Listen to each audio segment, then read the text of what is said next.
It's one of the greatest legends ever told. A story of knights, honor, and a king who defended his realm from chaos. The tale of King Arthur, his shining sword Excalibur, and the noble knights of the Round Table has captivated us for centuries. We dream of the idyllic castle of Camelot, a beacon of justice and chivalry in a dark and dangerous world.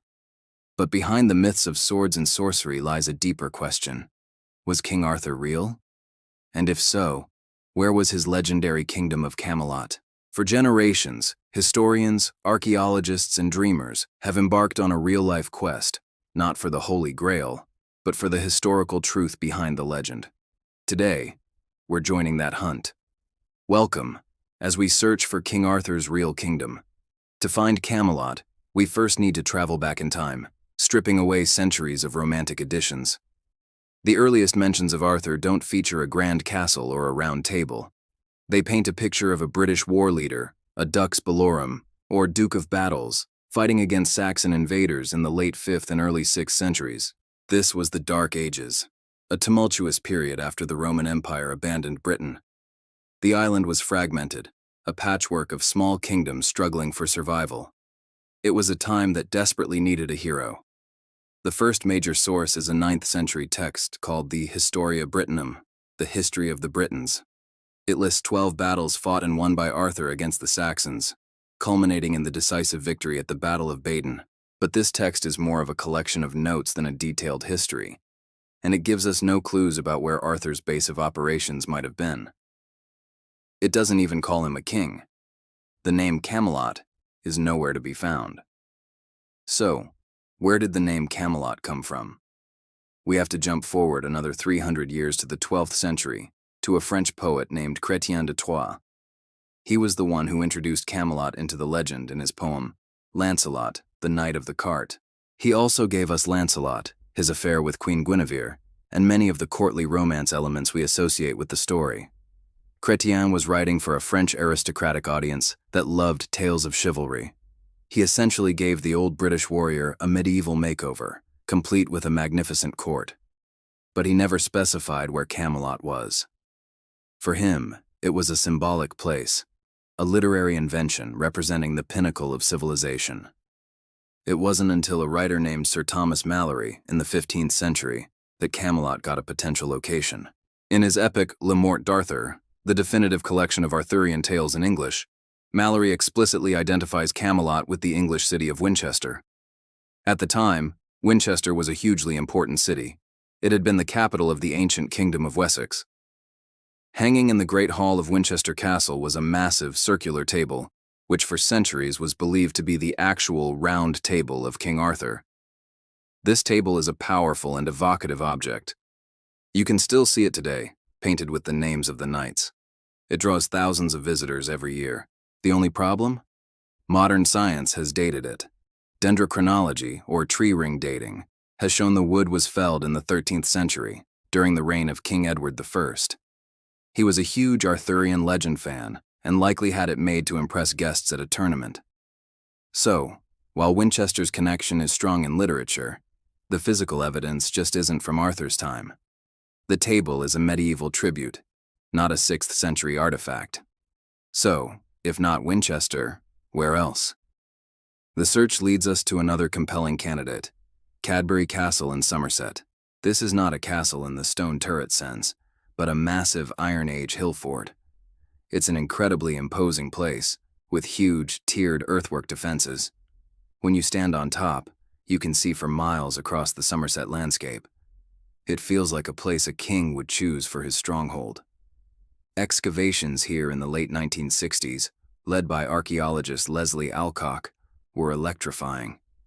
They found that this ancient fort, which had been used for centuries, was massively refortified right around the time Arthur was said to have lived, the late 5th and early 6th centuries. They uncovered evidence of a huge timber hall, a gatehouse, and a stone and timber defensive wall stretching for over a kilometer. The scale of the work was immense, far beyond what a local chieftain could manage. It pointed to a leader of significant power and resources, someone capable of organizing a large-scale defense of the region. What's more, the local folklore is rich with Arthurian connections. The nearby River Cam and villages like Queen Camel and West Camel seem to echo the name Camelot. Local legends say Arthur and his knights lie sleeping inside the hill, waiting to ride out again in Britain's hour of need. The antiquarian John Leland, writing in the 16th century, was the first to record that locals called this place Camelot. While the archaeological evidence doesn't give us a name tag that says property of Arthur, it presents a powerful circumstantial case. Cadbury Castle is a real fortified high-status site from the right time period in the right general area, with a long-standing folkloric link to the legend. For many, this is as close to the real Camelot as we're ever likely to get. But the hunt doesn't stop in England. We must also look to Wales. Much of the earliest Arthurian material comes from Welsh poems and stories. In Welsh tradition, Arthur is a thoroughly Welsh hero, and his court is not always called Camelot. One of the earliest Welsh texts, Culhwch and Olwen, places his court at Chellywig in Cornwall. The exact location of Chellywig is lost to time, but some historians have suggested it might be the hill fort of Castle Killyberry, or another site in the region. Then there's the Roman connection. Another theory suggests that the idea of Camelot might be a faded memory of a Roman town. After the Romans left, their cities and forts fell into ruin. A powerful British leader could have reoccupied one of these sites, using the standing Roman walls as a ready-made defense. Candidates for this include Caerleon in South Wales, which was home to a major Roman legionary fortress, or even Chester. Geoffrey of Monmouth, another key 12th century writer, named Caerleon as the site of Arthur's main court. Like Winchester, Caerleon has a tangible link to the story, even if it's a literary one. The ruins of its massive amphitheater certainly spark the imagination. Could this round structure be the origin of the Round Table myth? It's a tantalizing thought. So, where does this leave us on our quest?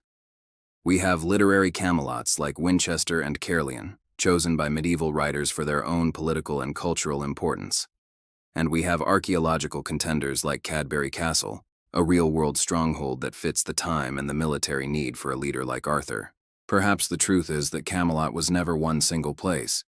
It may have been a mobile court. A war leader in the 6th century wouldn't have sat in one castle. He would have moved constantly with his warband, or Tulu in Welsh, from one stronghold to another, collecting taxes, dispensing justice, and responding to threats. Arthur's court might have been wherever he and his warriors happened to be. In this sense, Camelot could have been at Cadbury one season, and another hill fort the next. Ultimately, Camelot has become something more than a pin on a map. It's an idea. It represents a golden age of peace, justice, and honor that perhaps never truly existed, but that we have always yearned for.